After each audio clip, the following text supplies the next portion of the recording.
بسم اللہ الرحمن الرحیم۔ السلام علیکم۔ میں ایک پٹھان قبیلے سے تعلق رکھتی تھی جہاں جوان ہوتے ہی بیٹیوں کو بیچنے کا گندا رواج تھا۔ میری قیمت ایک 70 سالہ ضعیف شخص نے چکائی اور مجھے اپنی گاڑی میں لے آیا۔ میں نہیں جانتی تھی میرا نکاح کس سے ہوا ہے یا کس نے مجھے خریدا ہے۔ کچھ دیر بعد ہم ایک بڑی حویلی کے اندر پہنچے۔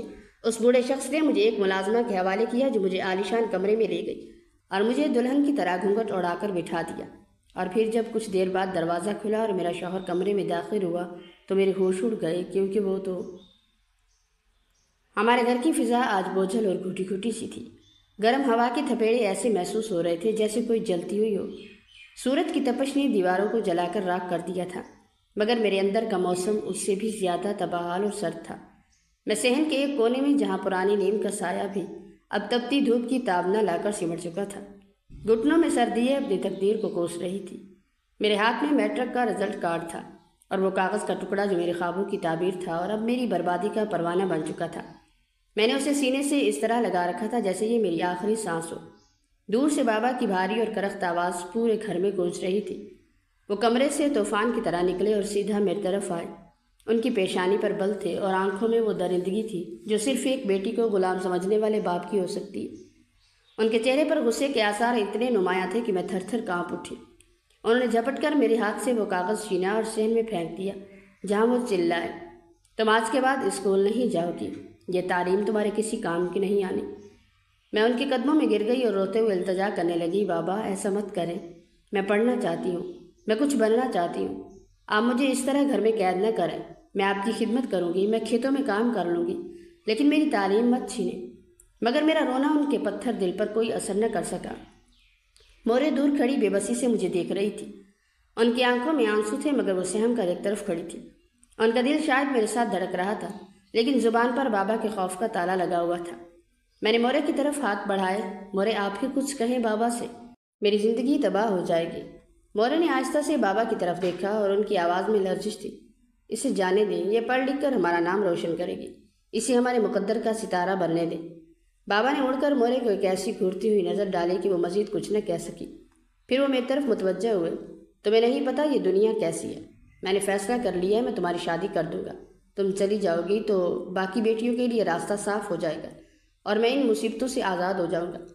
یہ کہہ کر انہوں نے مجھے ایک زوردار دھکا دیا، میں فرش پر گر گئی۔ میرے ہاتھ چھل گئے مگر میری روح پر لگی چوٹ اس سے کہیں گہری تھی۔ وہ غصے میں گھر سے باہر نکل گئے اور پیچھے صرف میرے رونے کی آوازیں رہ گئی۔ میں صحن میں بیٹھی دھاڑے مار مار کر رو رہی تھی۔ میرے ذہن میں اسکول کی وہ یادیں تازہ ہو رہی تھی جہاں میں نے اپنے خواب بنے تھے۔ تبھی میری سہیلی گل وہاں آئی، اس کے چہرے پر ایک عجیب سی تازگی تھی، اس کی آنکھوں میں چمک تھی۔ بنفشے اٹھو، ہم نے کالج میں ایڈمیشن کے لیے جانا ہے۔ میری ماں نے کہا کہ ہم دونوں ساتھ پڑھیں گے، ہم نے تو بڑے بڑے خواب دیکھے تھے۔ گل کی باتیں سن کر میرے دل پر چھریاں جل گئی۔ میں اس کی طرف دیکھ بھی نہیں پا رہی تھی، اس کے بابا نہیں تھے، لیکن اس کی ماں اسے گڑیا کی طرح سنبھال کر اپنی امیدوں کے سائے میں آگے بڑھا رہی تھی۔ میں نے اسے دیکھتے ہوئے سوچا، کاش میرے بابا بھی اس دنیا میں نہ ہوتے تو شاید میں بھی آزاد ہوتی، میں بھی کسی کالج کے گیٹ میں داخل ہوتی، اپنی کتابوں کے ساتھ دنیا کو فتح کرتی، کسی درندے کے حوالے ہونے سے بچ جاتی۔ یہ کتنا بڑا فرق تھا کہ ایک ماں بیٹی کو پڑھانا چاہتی تھی اور ایک باپ بیٹی کو بیچنا چاہتا تھا۔ گل میرے پاس بیٹھ گئی اور میرے کندھے پر ہاتھ رکھا۔ کیا ہوا بنفشے، تم کیوں رو رہی ہو؟ میں نے خاموشی اختیار کی۔ میں اسے بتا سکتی تھی کہ میری آزادی کی نیلامی ہو رہی ہے، کیا میں کہہ سکتی تھی کہ آج کے بعد ہماری راہیں جدا ہو رہی ہیں؟ میں نے دل ہی دل میں اس سے معافی مانگی۔ گل چلی گئی اور پھر میں تنہائی کی وادی میں گر گئی۔ رات کو جب میں نے اپنی مورے سے اپنے دل کی بات کہی کہ بابا نہ ہوتے تو کتنا اچھا ہوتا، میں نے ان سے پوچھا کہ کیا وہ مجھے بیچنے میں راضی ہیں، تو مورے نے بغیر کچھ سوچے میرے منہ پر ایک زوردار تھپڑ رسید کر دیا۔ ان کی آنکھوں میں غصہ تھا۔ اپنے باپ کے بارے میں ایسی باتیں کرتے ہوئے تمہیں شرم نہیں آتی؟ وہ میرے سر کا تاج ہے۔ میں غصے اور دکھ کی ملی جلی کیفیت میں چیخ پڑی، وہ باپ نہیں ہے، ایسے باپ ہوتے ہیں کیا؟ انہوں نے تو میری زندگی کو نرک بنا دیا ہے۔ کیا آپ کو پتہ ہے چچا کی بیٹی کا نکاح ایک بوڑھے بیمار سے ہوا تھا؟ یہ وہی حال میرا کرنے والے ہیں، وہ میرا نکاح کسی کے ساتھ کر دیں گے، اس وقت آپ کو پتہ چلے گا کہ میں نے کیا کھویا۔ میں روتے ہوئے اپنے کمرے کی طرف بھاگی اور دروازہ بند کر لیا۔ باہر مورے کی خاموش جھسکیاں سنائی دے رہی تھی، مگر میرا دل اب پتھر کا ہو چکا تھا۔ اب مجھے کسی سے کوئی امید نہیں تھی۔ میں نے اندھیرے میں اپنی زندگی کا ہر لمحہ موت کے منہ میں دھنستا ہوا محسوس کیا۔ دن گزرتے رہے، میری زندگی کی گھڑیاں جیسے رک گئی تھی۔ گھر میں ایک ایسی خاموشی تھی جو روح کو چیر کر رکھ دیتی تھی۔ ہر طرف ایک انجانہ سا خوف طاری تھا، ایسی خاموشی جو کسی بڑے طوفان کے آنے کا پیش خیمہ ہوتی ہے۔ بابا اپنے ٹرک پر گئے ہوئے تھے۔ میں ہر وقت اسی دعائے خیر میں لگی رہتی تھی کہ شاید ٹرک خراب ہو جائے یا کوئی ایسا حادثہ ہو جائے جس سے وہ راستہ بدل دے، تاکہ یہ قیامت کی گھڑی کچھ اور آگے بڑھ جائے۔ میں نمازوں میں ہاتھ پھیلا کر بس یہی مانگتی تھی کہ یا اللہ میری عزت بچا لے۔ میری سانسیں اٹک اٹک کر چل رہی تھی۔ ہر آنے والا لمحہ میرے گلے میں پھانسی کا پھندا بن کر اتر رہا تھا۔ 3 دن بعد ٹرک کے انجن کی گونج ہمارے گھر کے سامنے سنائی دی۔ وہ گونج میرے لیے کسی موت کے فرشتوں کے آنے جیسی تھی۔ میرے چھوٹے بہن بھائی جو ابھی دنیا کی تلخیوں سے ناواقف تھے، خوشی سے اچھلتے ہوئے صحن میں بھاگے۔ انہیں تو بس یہی لگتا تھا کہ بابا آئے ہیں تو ڈھیر سارے کھلونے، کھانے پینے کی چیزیں لائے ہوں گے، لیکن میرا دل کسی انجانے خوف سے بند ہو رہا تھا۔ میں ایک کونے میں چھپ کر کھڑی ہو گئی۔ مجھے ڈر تھا کہ کہیں میری آنکھوں کی نمی بابا کے غصے کو نہ بھڑکا دے۔ بابا دروازے سے داخل ہوئے تو ان کے ہاتھوں میں بڑے بڑے تھیلے تھے۔ وہ ہمیشہ کی طرح گھر میں داخل ہوتے ہی بچوں کے ساتھ کھیلنے لگے۔ ان کی مسکراہٹ میرے لیے کسی زہر سے کم نہیں تھی، لیکن میری نظریں ان تھیلوں پر جمی تھیں۔ وہ تھیلے اس بار کچھ مختلف لگ رہے تھے۔ سب بچے شور مچا رہے تھے، دیکھو بابا کیا لائے ہیں۔ یہ خوشیاں اس گھر کا مقدر نہیں تھیں۔ میں نے محسوس کیا کہ یہ سامان نہیں، میری قیمت ہے۔ بابا نے مجھے اپنی طرف اشارہ کر کے بلایا۔ میری ٹانگیں بوجھل ہو رہی تھی۔ میں ایک ایک قدم پھونک پھونک کر رکھ رہی تھی، جیسے موت کے کنویں کی طرف جا رہی ہوں۔ انہوں نے تھیلے کھولے تو اندر سے کھانے پینے کے سامان کی بجائے زرق برق کپڑے اور زیورات برآمد ہوئے۔ وہ زیورات اتنے چمکدار تھے کہ میری آنکھیں چندھیا گئیں۔ انہیں دیکھ کر میرا دل کیا کہ میں انہیں اسی وقت آگ لگا دوں یا زمین میں گاڑ دوں تاکہ یہ کبھی کسی کی نظر میں نہ آئیں، کیونکہ وہ کپڑے میرے لیے لباس نہیں، میرے کفن کی طرح لگ رہے تھے۔ بابا نے میری طرف وہ کپڑے بڑھاتے ہوئے کہا، یہ لو بن فشے، یہ تمہارے لیے ہیں۔ میں نے ایک نظر ان چیزوں پر ڈالی اور پھر آنکھیں چرانے لگی۔ بابا کی آواز گرجدار تھی۔ انہوں نے مجھے مزید اپنے قریب بلایا تو مجھے وہاں جانا ہی پڑا۔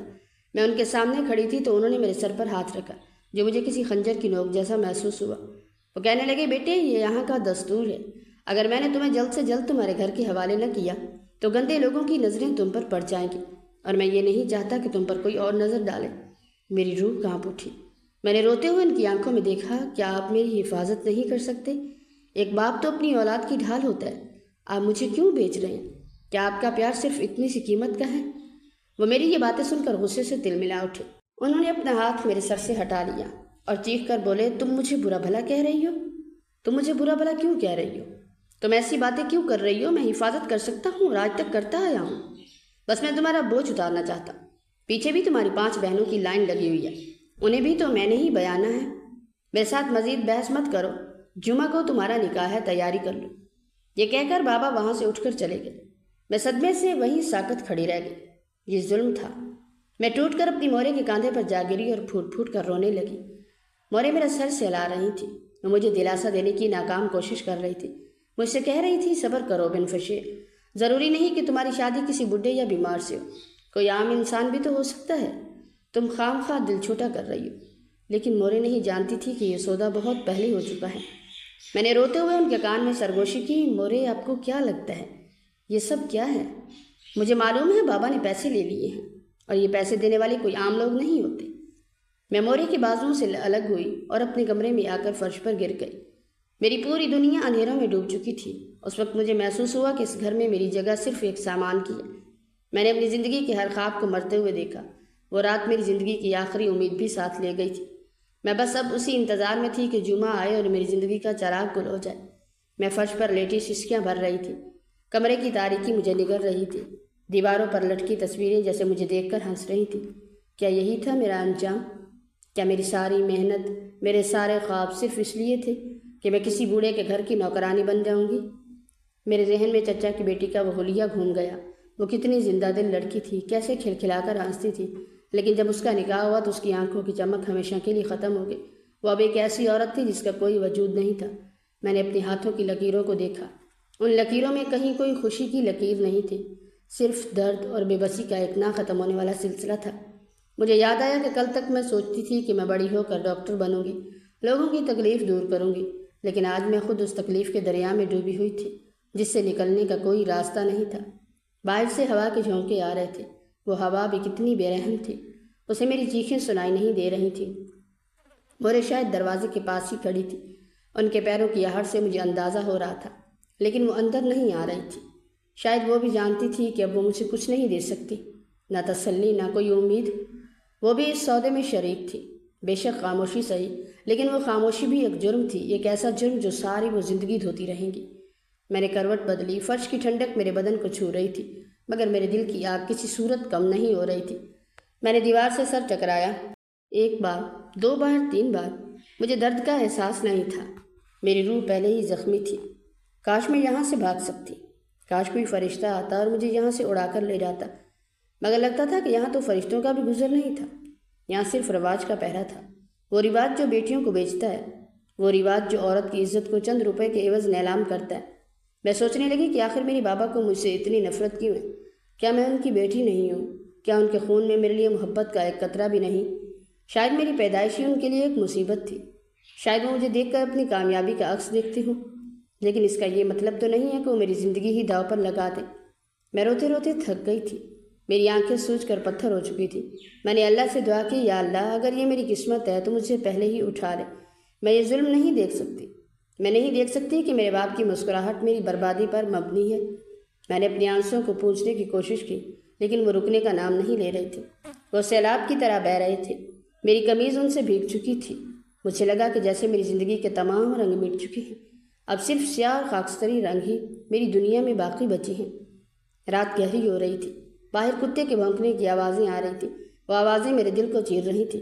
مجھے لگا جیسے وہ کتے بھی میری بے بسی پر ہنس رہے ہیں۔ میں نے کھڑکی سے باہر آسمان کو دیکھا، ستارے کتنے دور تھے، کتنے آزاد تھے۔ کیا وہ بھی کسی کی قید میں ہیں؟ نہیں، وہ اپنی مرضی کے مالک ہیں، لیکن انسان، خاص کر ایک لڑکی، وہ تو صرف ایک مہرہ ہے۔ میں نے اپنی کلائیوں کو دیکھا، کیا یہ کلائیاں کسی کی بیڑیاں پہننے کے لیے بنی تھی؟ نہیں، یہ تو قلم پکڑنے کے لیے تھی، یہ تو کسی کا سہارا بننے کے لیے تھی، لیکن تقدیر نے اسے کیا سے کیا بنا دیا۔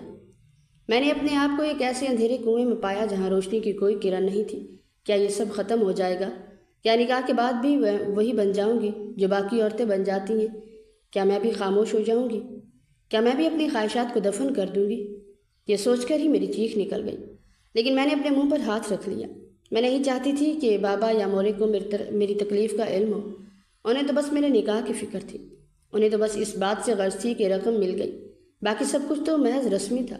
میں نے اپنے آپ کو کوسا کہ کیوں میں پیدا ہوئی، کیوں میں اس گھر کا حصہ بنی جہاں میری کوئی اہمیت نہیں تھی، جہاں میری زندگی ایک سودا تھی۔ صبح ہونے میں ابھی وقت تھا، لیکن مجھے لگا کہ صبح کبھی نہیں ہوگی، یا اگر ہوگی تو وہ میرے لیے تاریکی ہی لائے گی۔ میں نے اپنے آنسوں کو سمیٹا اور ایک آخری بار اپنے کمرے کو دیکھا جہاں میں نے بچپن گزارا تھا، جہاں میں نے اپنے خواب دیکھے تھے۔ وہ کمرہ اب مجھے اجنبی لگ رہا تھا، جیسے اس کی دیواریں مجھ سے کہہ رہی تھیں کہ یہاں سے نکل جاؤ، تمہاری جگہ یہاں نہیں ہے۔ میں نے اپنی آنکھوں کو بند کر لیا اور موت کا انتظار کرنے لگی۔ شاید موت ہی اب میری واحد سہیلی تھی۔ اس کمرے میں جہاں کل تک میری ہنسی گونجتی تھی، آج صرف میری سسکیاں تھیں، اور یہ سسکیاں میرے دل کی گہرائیوں سے نکل کر پورے گھر میں پھیل رہی تھیں، لیکن کوئی سننے والا نہیں تھا، کوئی سمجھنے والا نہیں تھا۔ میں ایک تنہا مسافر تھی جو اپنی منزل کی طرف نہیں بلکہ اپنی تباہی کی طرف جا رہی تھی۔ اس رات میں نے جان لیا کہ انسان اپنی قسمت کا مالک نہیں بلکہ رسم و رواج کا غلام ہے، اور میں اس غلامی کی بیڑیوں میں جکڑی ہوئی ایک ایسی بیٹی ہوں جس کا کوئی پرسان حال نہیں۔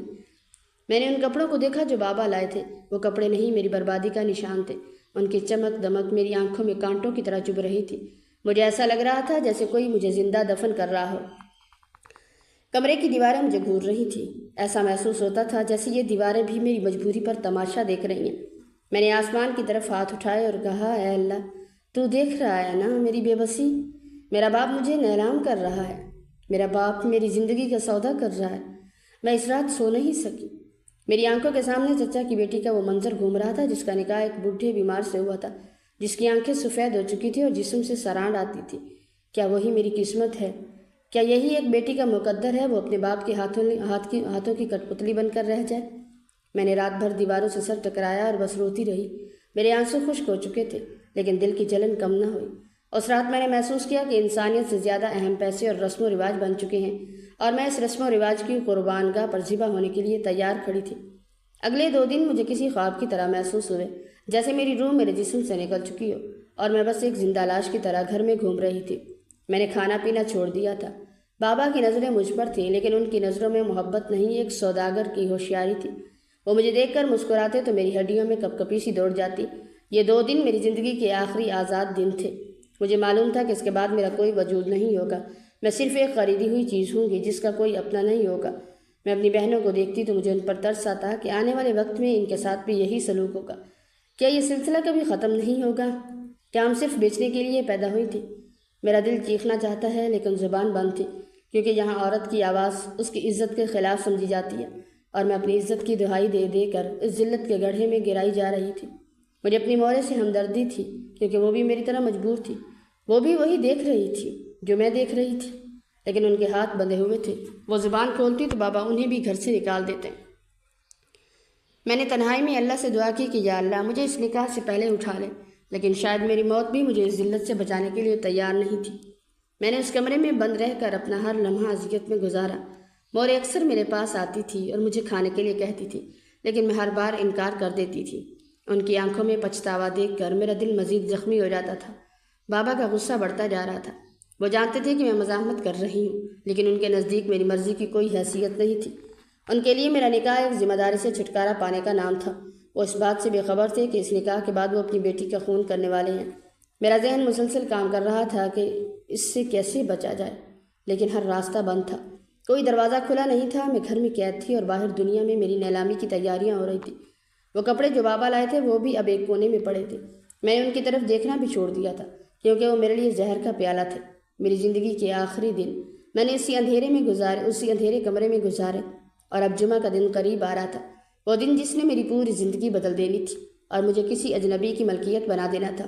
میں بس یہی سوچ رہی تھی کہ کیا واقعی کسی کا باپ اتنا ظالم ہو سکتا ہے؟ کیا واقعی کوئی باپ اپنی بیٹی کے آنسوں سے اپنی جیب بھر سکتا ہے؟ ان سوالوں کا جواب میرے پاس نہیں تھا، لیکن میرے آنسو گواہی دے رہے تھے کہ اس دنیا میں بیٹی ہونا کسی سزا سے کم نہیں۔ یہ دن میرے کرب اور میری بے بسی کی داستان تھے۔ میں نہیں چاہتی تھی کہ یہ دن آئیں، لیکن وقت کسی کے لیے نہیں رکتا، اور میرا وقت بھی بہت تیزی سے اس انجام کی طرف بڑھ رہا تھا جہاں سے واپسی کا کوئی راستہ نہیں تھا۔ میں بس اپنے مورے کے کاندھے پر سر رکھ کر دعا کرتی تھی کہ کاش یہ سب ایک خواب ہو، اور جب میں صبح اٹھوں تو یہ سب بدل چکا ہو۔ لیکن حقیقت یہ تھی کہ وہ تلخ حقیقت جس کا سامنا کرنا میری مجبوری تھی، اور اس مجبوری نے مجھے اندر سے ریزہ ریزہ کر دیا تھا۔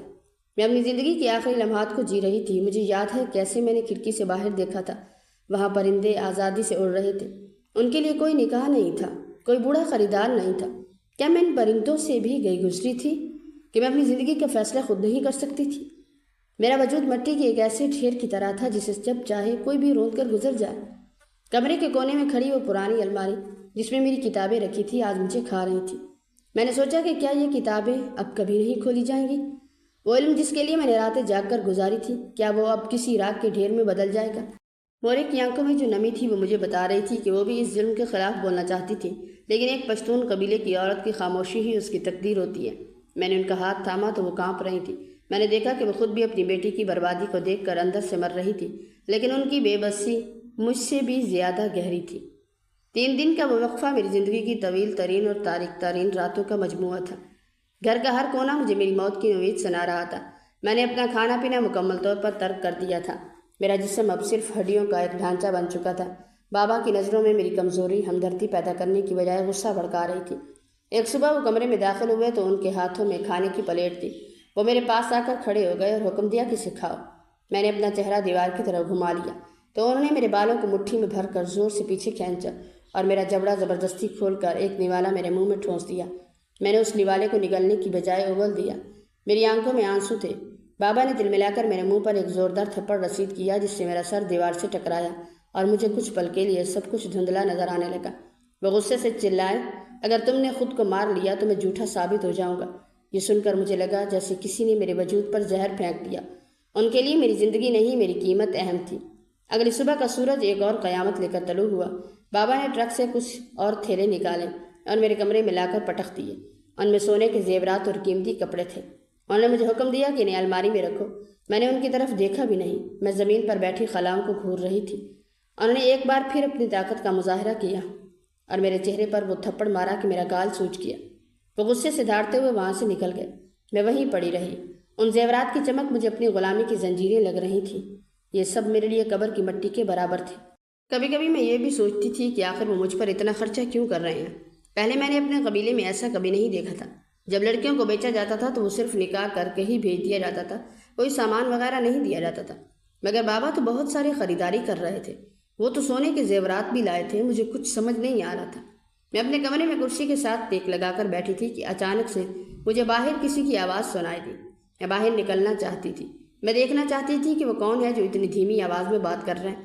میں نے کھڑکی سے باہر دیکھا تو وہ بابا تھے جو کسی سے فون پر بات کر رہے تھے، مگر مجھے باتیں کچھ خاص سنائی نہیں دے رہی تھی۔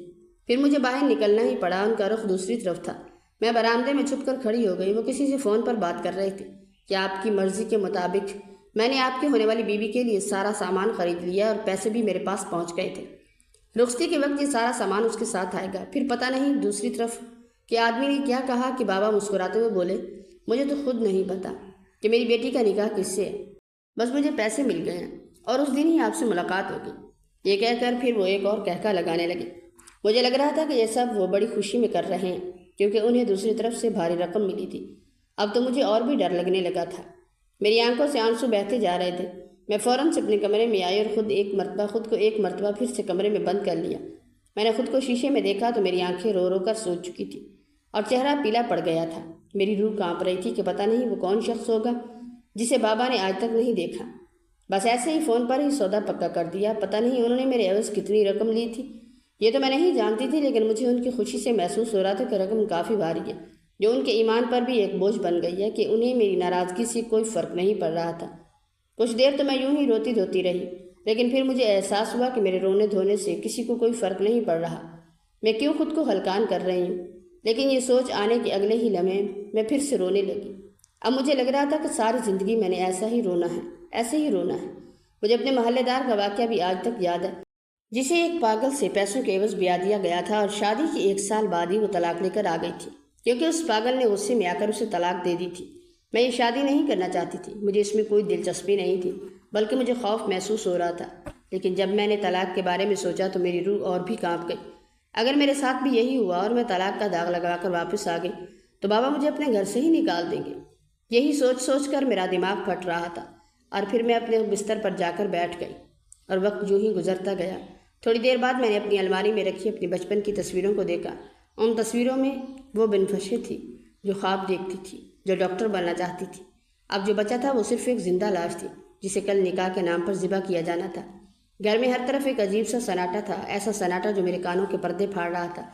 میں دروازے کی طرف دیکھتی تو لگتا جیسے باہر موت کھڑی ہے۔ میری سہیلی گل کی یاد مجھے اور زیادہ تڑپا رہی تھی۔ میں رات کو سو نہیں پا رہی تھی، جب بھی آنکھ لگتی تو مجھے بوڑھے آدمی کا وہ سایہ نظر آتا جو مجھے لے جانے کے لیے کھڑا ہوتا۔ میں چیخ کر اٹھتی تو صرف اندھیرا ہوتا۔ مورے دروازے کے باہر آ کر کھڑی ہو جاتی۔ میں ان کی سانسوں کی آواز سن سکتی تھی، وہ اندر آنا چاہتی تھی، لیکن میری نفرت کا خوف انہیں روک لیتا تھا۔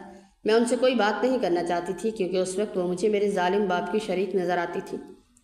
یہ 3 دن میری زندگی کے سب سے کربناک دن تھے۔ ہر لمحہ مجھے یہ احساس دلا رہا تھا کہ میں اب اس گھر کی بیٹی نہیں، میں اب صرف ایک سامان ہوں جو کسی کے حوالے کیا جانے والا ہے۔ جمعہ کی وہ صبح میرے لیے کسی قیامت کا طلوع ہونا تھا۔ گھر میں خوشی کا ایک ایسا ڈرامہ رچایا جا رہا تھا جسے دیکھ کر میرا کلیجہ منہ کو آتا تھا۔ کھانا بن رہا تھا لیکن میرے کمرے میں موت کا سا سکوت تھا۔ میں نے خود کو اندر سے بند کر لیا تھا۔ مورے بار بار دروازے پر آتی تھی اور دروازے کو پیٹتے ہوئے روتی تھی۔ ان کی چیخیں میرے دل کو چیر کر رکھ دیتی تھی، مگر میں نے پتھر کی طرح خاموشی اختیار کر رکھی تھی۔ پھر اچانک بابا کے بھاری قدموں کی چاپ سنائی دی۔ انہوں نے دروازے پر اتنے زور سے لاتیں ماری کہ میں اندر سے چیخ پڑی۔ جب میں نے لرزتے ہوئے دروازہ کھولا تو انہوں نے مجھے بالوں سے پکڑ کر کرسی پر بٹھا دیا اور رسیوں سے جکڑ دیا۔ انہوں نے میرے چہرے کے قریب جھک کر کان میں زہر گھول دیا۔ اگر تم نے خاموشی سے یہ نکاح قبول نہ کیا تو میں تمہاری مورے کو اسی وقت طلاق دے دوں گا۔ یہ الفاظ میرے لیے کسی گولی سے کم نہیں تھے۔ میں نے اپنی ماں کی طرف دیکھا جو دیوار کے ساتھ لگی رو رہی تھی۔ میں نے ہار مان لی۔ میں نے اپنی ماں کی عزت کے لیے اپنی روح کا سودا کر دیا۔ دوپہر کا وقت تھا جب گھر کے صحن میں مردوں کا ایک ہجوم جمع ہو گیا۔ نکاح پڑھایا جا رہا تھا اور میرے حلق میں درد کے کانٹے چبھ رہے تھے۔ میں نے تو اپنے شوہر کا نام تک نہیں سنا تھا۔ میں بس ایک گڑیا کی طرح بیٹھی تھی جسے بیچا جا چکا تھا۔ میری روح کٹ چکی تھی اور پھر مجھ سے بھی آگے آ کے نکاح کا پوچھا گیا۔ جب نکاح مکمل ہوا تو بابا کمرے میں داخل ہوئے۔ انہوں نے مٹھائی کا ایک بڑا ٹکڑا میرے منہ میں ٹھونس دیا۔ وہ مجھے مبارکباد دے رہے تھے اور دعائیں مانگ رہے تھے۔ یہ کیسا باپ تھا جو اپنی بیٹی کی بربادی پر دعائیں مانگ رہا تھا۔ مولوی صاحب نے میرے لیے دعا کروائی۔ یہ زندگی نہیں بلکہ ایک قبر تھی جس میں مجھے زندہ دفن کر دیا گیا تھا۔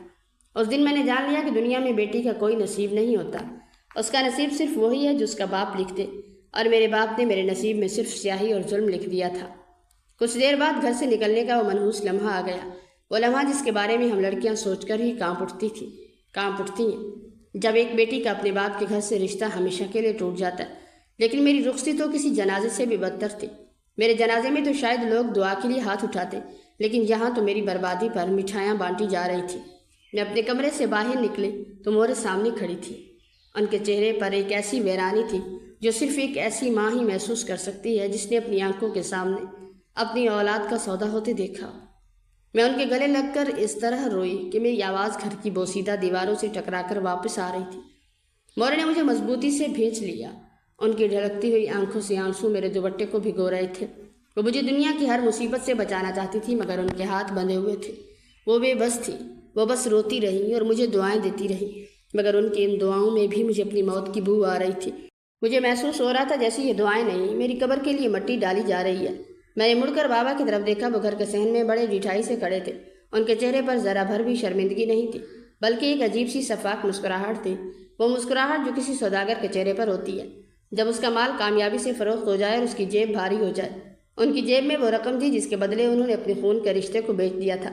میں نے ان کی آنکھوں میں دیکھا، وہاں میرے لیے ذرا بھر بھی رحم نہیں تھا، بس ایک اطمینان تھا کہ آج ایک بوجھ ان کے کندھوں سے اتر گیا ہے۔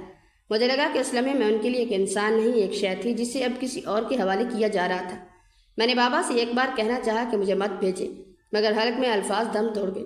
دروازے کے باہر وہ گاڑی کھڑی تھی جس میں میرا خریدار بیٹھا تھا، وہ بوڑھا شخص جس کا نام تک میں نہیں جانتی تھی۔ میں گاڑی کی پچھلی سیٹ پر بیٹھ گئی۔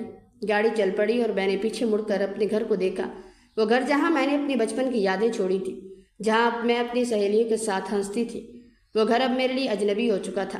گاڑی کے اندر ایک عجیب سی حبس زدہ خاموشی تھی۔ بوڑھا شخص آگے ڈرائیونگ سیٹ پر بیٹھا تھا، وہ سنگ دل انسان۔ اس نے پوری راہ میں ایک لفظ نہیں کہا، جیسے میں کوئی سامان ہوں جو اسے اس کی منزل تک پہنچانا ہے۔ میں گاڑی کی کھڑکی سے باہر دیکھ رہی تھی۔ ہر درخت، ہر موڑ مجھے ایک انجانے خوف کی طرف لے جا رہا تھا۔ میں مسلسل رو رہی تھی، میرے آنسو میری ریشمی قمیض کو بھگو رہے تھے، لیکن وہ شخص خاموش تھا۔ اسے میرے رونے سے کوئی غرض نہیں تھی، اسے تو صرف اس چیز سے غرض تھی جو اس نے خریدی تھی۔ اس راستے کا ہر لمحہ مجھے میری ہستی مٹ جانے کا احساس دلا رہا تھا۔ میں سوچ رہی تھی کہ کیا یہ سب خواب ہے؟ کیا میں ابھی جاگوں گی اور اپنی ماں کے پاس ہوں گی؟ لیکن یہ حقیقت تھی، ایسی تلخ حقیقت جو اب میری تقدیر بن چکی تھی۔ مجھے لگ رہا تھا کہ یہ سڑک ختم نہیں ہوگی اور میں ہمیشہ کے لیے اس گاڑی میں قید رہوں گی۔ کئی گھنٹوں کے سفر کے بعد ہم ایک عالیشان بنگلے کے سامنے پہنچے۔ وہ بنگلہ کسی قلعے کی طرح تھا، اونچی دیواریں اور بڑا سا گیٹ۔ مجھے لگا جیسے میں کسی جیل میں داخل ہو رہی ہوں۔ گاڑی گیٹ کے اندر داخل ہوئی تو میرا دل زور زور سے دھڑکنے لگا۔ بنگلے کے اندر خاموشی تھی اور صرف میرے رونے کی سسکیاں فضا میں گونج رہی تھی۔ مجھے گاڑی سے اتار کر ایک ملازمہ کے حوالے کر دیا گیا۔ اس ملازمہ کے چہرے پر کوئی تاثر نہیں تھا۔ وہ مجھے ایک عالیشان کمرے کی طرف لے گئی۔ وہ کمرہ کتنا بڑا تھا، لیکن وہاں کی فضا میں ایک عجیب سی سردی تھی۔ اس کمرے کو دیکھ کر مجھے ڈر لگنے لگا۔ وہاں ہر چیز قیمتی تھی، لیکن وہ وقت میری آزادی کی قربانی سے ادا کی گئی تھی۔ مجھے اس کمرے میں بٹھا دیا گیا اور دروازہ بند کر دیا گیا۔ میں اب اس عالیشان پنجرے میں قید تھی۔ میں تنہا تھی، میرے پاس کوئی نہیں تھا۔ میری ماں دور تھی، میرا باپ بے ضمیر تھا، اور میں یہاں اس شخص کی ملکیت تھی جسے میں نے دیکھا تک نہیں تھا۔ کمرے کے اندر کا ماحول مجھے گھٹن زدہ کر رہا تھا۔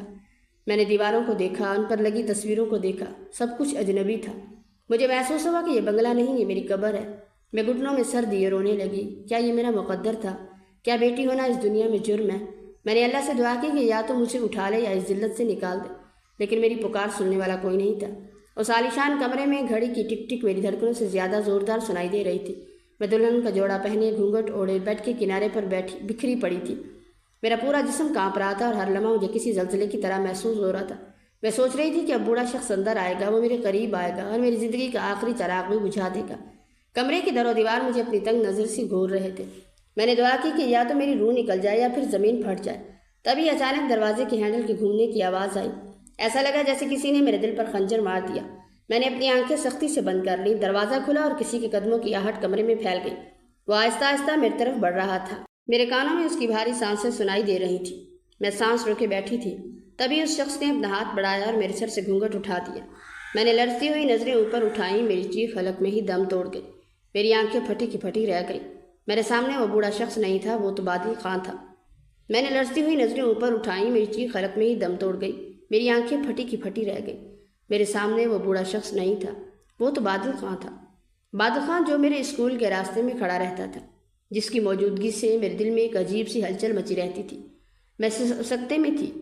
میری زبان گنگ ہو گئی تھی، مجھے یقین نہیں آ رہا تھا کہ یہ خواب ہے یا حقیقت۔ کیا یہ سب اسی کی چال تھی؟ کیا وہ بھی ان ظالموں کی طرح مجھے خرید کر لایا ہے؟ میں روتے ہوئے پیچھے ہٹی اور بلند آواز میں کہا، تم یہاں کیا کر رہے ہو؟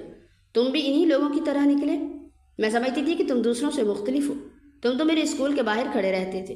میں سمجھتی تھی کہ شاید تمہاری نظروں میں میرے لیے عزت ہے، تمہارے دل میں میرے لیے محبت ہے، پر آج تم نے بھی ثابت کر دیا کہ اس دنیا میں ہر مرد عورت کو ایک شے سمجھتا ہے۔ تم نے مجھے خریدا ہے، میری روح کو نیلامی میں جیتا ہے۔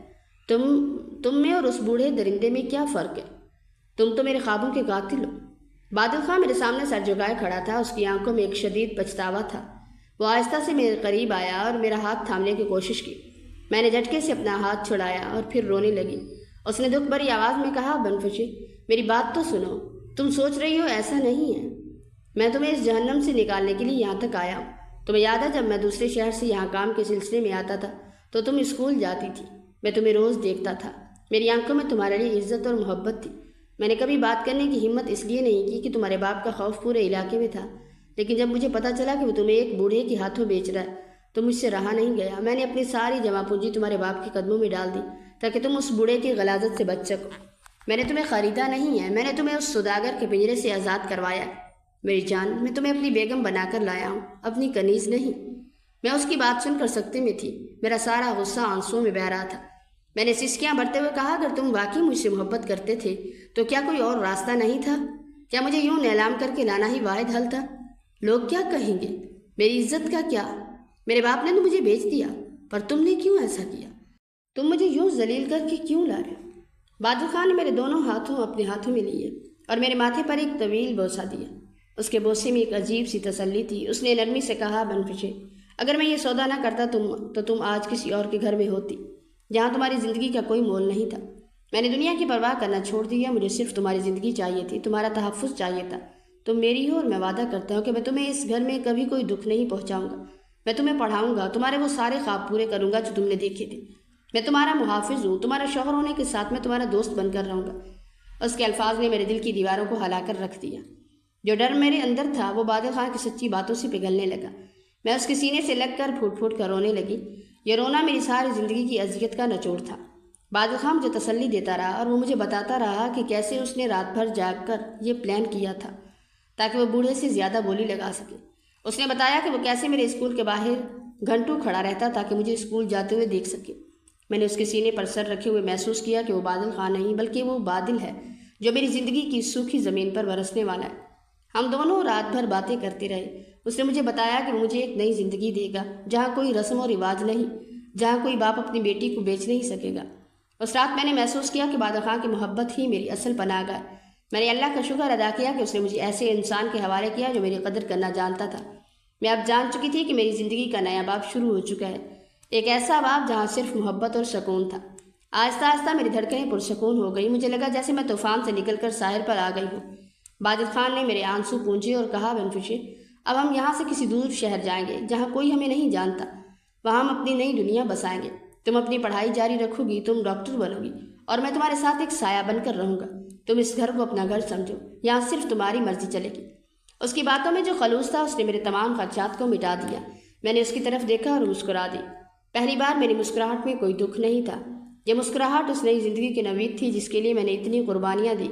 بادل خان میرے پاس بیٹھا رہا، اس نے میرے دکھوں کو سنا، میرے آنسوں کو سمیٹا اور مجھے زندگی کی ایک ایسی راہ دکھائی جہاں صرف روشنی ہی روشنی تھی۔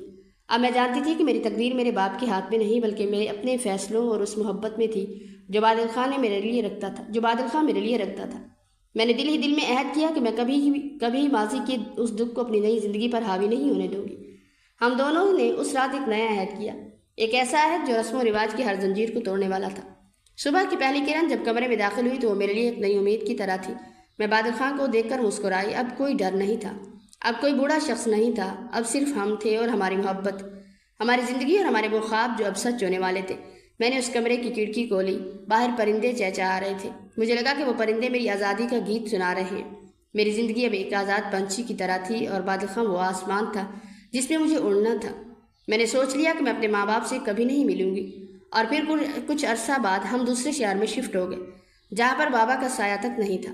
لیکن ابھی کچھ مہینے ہی گزرے تھے کہ مجھے مورے کی یاد ستانے لگی۔ میں نے بادل سے بات کی تو وہ کہنے لگا، کوئی بات نہیں، ہم وہاں چلتے ہیں، لیکن میں وہاں نہیں جانا چاہتی تھی۔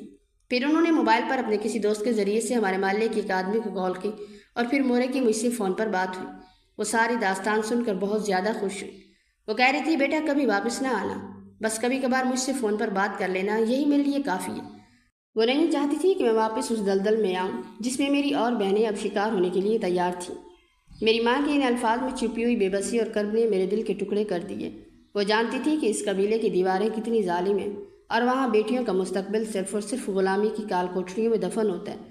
میں فون ہاتھ میں لیے روتی رہی اور بادل خان نے میرے کندھے پر ہاتھ رکھ کر مجھے ہمت دی۔ اس نے مجھے تسلی دی کہ وہ میری بہنوں کو بھی اس جہنم سے نکال لائے گا، لیکن حالات اتنی جلدی بدل گئے کہ جس کا ہم نے تصور بھی نہیں کیا تھا۔ کچھ دن بعد مجھے ایک نامعلوم نمبر سے کال آئی۔ دوسری طرف میری چھوٹی بہن کی لرزتی ہوئی آواز تھی۔ وہ رو رہی تھی اور کہہ رہی تھی کہ بابا نے میری دوسری بہن کا رشتہ اسی 70 سالہ بوڑھے کے بھائی سے طے کر دیا جس نے مجھے خریدا تھا۔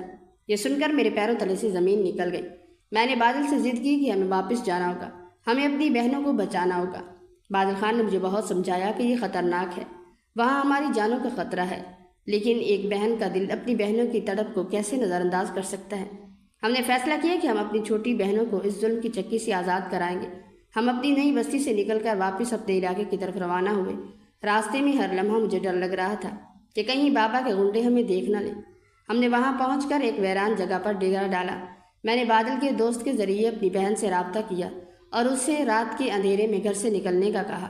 وہ رات قیامت خیز تھی، آسمان پر بادل گرج رہے تھے اور میرے دل میں خوف کا طوفان تھا۔ میری بہن جب گھر سے نکلی تو اس کے پیروں میں جوتے بھی نہیں تھے۔ وہ سہمے ہوئے قدموں سے ہماری طرف آئی۔ ہم نے اسے گلے لگایا تو وہ شدت جذبات سے بے ہوش ہو گئی، لیکن جب ہم وہاں سے نکلنے لگے تو اچانک گاڑی کی ہیڈ لائٹس کی روشنی نے ہمیں اپنی لپیٹ میں لے لیا۔ وہ میرے باپ کے کارندے تھے جو ہمیں ڈھونڈ رہے تھے۔ بادل خان نے مجھے اور میری بہن کو گاڑی کے پیچھے چھپایا اور خود ان کا مقابلہ کرنے کے لیے باہر نکلا۔ بندوقوں کی آوازیں گونجنے لگی۔ میں نے گاڑی میں بیٹھے بیٹھے چیخنا شروع کر دیا۔ بادل خان زخمی حالت میں واپس آیا اور اس نے گاڑی تیزی سے دوڑائی۔ گولیاں گاڑی کی شیشوں کو توڑتی ہوئی گزر رہی تھیں۔ ہم کسی طرح وہاں سے جان بچا کر بھاگ نکلے، لیکن بادل خان کو سینے میں گولی لگی تھی۔ وہ تڑپ رہا تھا اور میں رو رہی تھی۔ اس حالت میں ہم ایک اسپتال پہنچے جہاں بادل خان کی زندگی اور موت کی کشمکش شروع ہوئی۔ ڈاکٹروں نے کہا کہ وہ بہت نازک حالت میں ہے۔ میں نے اسپتال کے کوریڈور میں بیٹھ کر خدا سے دعائیں مانگی کہ وہ مجھے اکیلا نہ چھوڑے۔ میری بہن میرے ساتھ تھی اور ہم دونوں اپنی تقدیر پر رو رہے تھے۔ بادل خان کے لیے خون کا انتظام کرنا تھا اور میں نے اپنا خون تک دینے کا فیصلہ کیا۔ کچھ دن گزرے تو بادل خان کی حالت سنبھلنے لگی۔ وہ آہستہ آہستہ صحتیاب ہوا۔ اس دوران میری بہن کی ہمت اور اس کی حالت کو دیکھ کر بادل خان نے اس کے مستقبل کا ذمہ لیا۔ جیسے ہی بادل خان مکمل ٹھیک ہوا تو اس نے اپنی کوششوں سے کسی دور دراز کے مذہب پٹھان خاندان میں میری بہن کا رشتہ تلاش کیا۔ وہ گھرانہ اپنی دیانت داری اور انسانیت کے لیے مشہور تھا، جہاں بیٹیوں کا سودا نہیں بلکہ انہیں عزت دی جاتی تھی۔ ہم نے بڑے دھوم دھام سے اپنی بہن کی شادی کی۔ اس دن میری آنکھوں میں خوشی کے آنسو تھے۔ میری بہن اس دلدل سے نکل کر ایک محفوظ گھر میں پہنچ گئی۔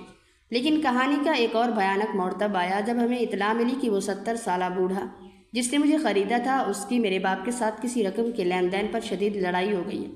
میرے باپ نے اس سے بیٹی کا وعدہ کیا تھا، لیکن اس نے کسی اور سے زیادہ قیمت لے لی، جس پر اس بوڑھے درندے نے اپنے کارندوں کے ذریعے میرے باپ کو گولیوں سے چھلنی کر کے مروا دیا۔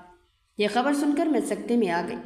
میرے باپ نے مجھ پر ظلم کیے تھے، لیکن اس طرح کی موت کا سن کر میرا دل دہل گیا۔ میرے شوہر نے اس واقعے کو اپنی آنکھوں سے دیکھا تھا۔ اس نے ثابت قدمی دکھائی اور اس بوڑھے کے خلاف قانونی جنگ شروع کی۔ ہم نے پولیس اور عدالتوں کا سہارا لیا۔ بادل خان نے نہ صرف شواہد جمع کیے بلکہ اس بوڑھے کے تمام سیاہ کارناموں کا کچا چٹا حکام کے سامنے رکھ دیا۔ مقدمہ سالوں چلا مگر بادل خان کی ہمت نہیں آ رہی۔ آخرکار وہ بوڑھا درندہ اپنے کیے کی سزا بھگتنے کے لیے سلاخوں کے پیچھے چلا گیا۔ اس کے بعد سے وہ علاقہ بھی آہستہ آہستہ ان قبیح رسومات سے پاک ہونے لگا۔ اس واقعے نے ہمارے خوابوں کو ایک نئی سمت دی۔ اب ہمیں صرف اپنی زندگی نہیں بلکہ اپنی بقا کی جنگ لڑنی تھی۔ ہمیں معلوم ہوا کہ میرے باپ کے مرنے کے بعد بھی کچھ لوگ ہمیں ڈھونڈ رہے تھے۔ میں نے بادل سے کہا کہ اب ہمیں اس ملک سے ہی دور چلے جانا چاہیے، لیکن وہ کہنے لگا کہ میں تمہیں اکیلا چھوڑ کر نہیں جا سکتا۔ میری بہن اپنے سسرال میں بے حد خوش تھی، مگر اس کے رخصت ہونے کے بعد بھی میرا دل افسردہ تھا، کیونکہ وہ مجھے آبائی گاؤں اور اندھیری حویلی یاد آتی تھی، جہاں میری بوڑھی ماں اور بہنیں ظالم رسموں کے سائے میں جکڑی ہوئی تھیں۔ والد کے انتقال کے بعد زمینوں کے لالچی چچاؤں نے میری ماں اور بہنوں پر قیامت ڈھا دی۔ انہوں نے میری بہنوں کی منگنی انہی وحشی بوڑھے لوگوں سے طے کر دی جنہوں نے میری زندگی پہلے ہی برباد کر رکھی تھی۔ ماں نے جب منتیں کی تو انہوں نے دھمکی دی کہ اگر بیٹیوں کو حوالے نہ کیا تو وہ سب کو مار دیں گے۔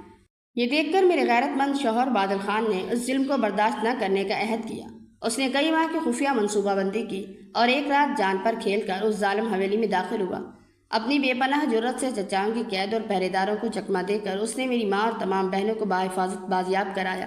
بادل خان نے ہمیں اس خونی اور کالی دلدل سے ہمیشہ ہمیشہ کے لیے آزاد کرانے کے لیے اپنے آبائی علاقے، اپنی جڑوں اور ان تمام ظالم رشتہ داروں کو ہمیشہ کے لیے خیر آباد کہہ دینے کا فیصلہ کیا جو ہماری جان کے در پہ ہو چکے تھے۔